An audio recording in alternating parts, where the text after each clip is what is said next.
Okay, I'll just show you how to delete a mobile from the Bluetooth audio system in this 2014 VW Touareg. It's not intuitive, it's not easy, or at least I don't think so anyway. So you don't go to phone, you go to setup, click on setup, and then over there you've got telephone again, but you want this Bluetooth. Click on Bluetooth. Here we've got search telephone, find audio player, find all Bluetooth devices, set up Bluetooth.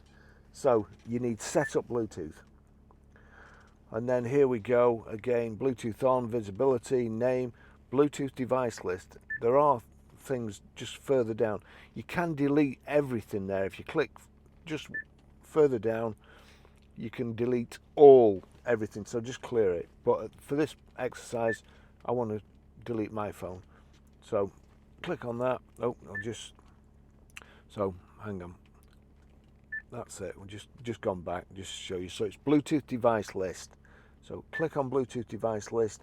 It's showing my phone there. Click on that, and then it gives you the option to delete device, or you do exactly the same if you want to connect yours to audio and play music from yours if you're a passenger and it's connected to the driver and so on. You can do exactly the same thing as this, but I want to delete device.